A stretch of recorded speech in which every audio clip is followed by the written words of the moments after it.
Presiden Republik Indonesia Prabowo Subianto telah kembali ke tanah air Indonesia.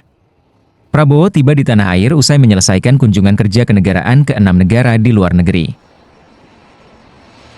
Menurut keterangan dari tim media Presiden, Minggu, 24 November 2024, pesawat yang ditumpangi Prabowo mendarat di Bandara Halim Perdana Kusuma, Jakarta Timur. Pagi ini sekitar pukul 5.30 waktu Indonesia Barat kepulangan Prabowo disambut langsung oleh Wakil Presiden Gibran Rakabuming Raka. Ada beberapa menteri dari Kabinet Merah Putih juga hadir menyambut kepulangan Prabowo. Menteri-menteri itu mulai dari Menko Polhukam Budi Gunawan, Menteri Pertahanan Syafri Syamsuddin, Menteri Sekretaris Negara Prasetyo Hadi, Menteri Perumahan Marwarar Sirait, Kepala Bin Herindra, Panglima TNI Jenderal Agus Subianto hingga Kapolri Jenderal Listio Sigit Prabowo. Terlihat Wakil Presiden Gibran dan para pejabat lainnya telah menunggu terlebih dahulu di seberang karpet merah untuk menyambut Prabowo. Prabowo mengenakan setelan jas berwarna biru dongker dan berpeci hitam. Saat turun dari pesawat, Prabowo langsung menyalami Gibran dan deretan menteri yang hadir di lokasi. Semenjak keberangkatan Presiden Prabowo dari Indonesia pada tanggal 8 November 2024, Prabowo melakukan serangkaian kunjungan ke beberapa negara.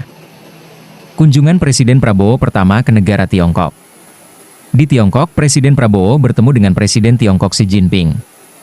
Lawatan kenegaraan dari Prabowo kemudian berlanjut ke Amerika Serikat dan bertemu Presiden Joe Biden di Gedung Putih. Selanjutnya, Prabowo melanjutkan perjalanan ke dua konferensi internasional. Pertama, KTT APEC di Peru dan KTT G20 di Brasil. Usai dari Brasil, Prabowo bertolak ke Inggris untuk bertemu Raja Charles III dan Perdana Menteri Inggris Keir Starmer.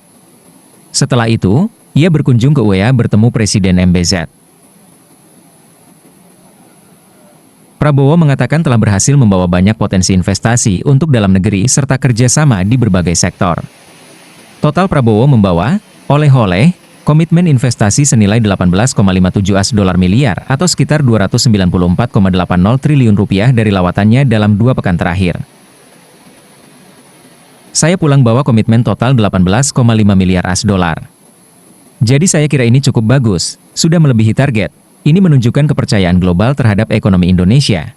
Ya, ujar Prabowo di Inggris saat mengadakan konferensi pers di Inggris pada hari Kamis, 21 November 2024.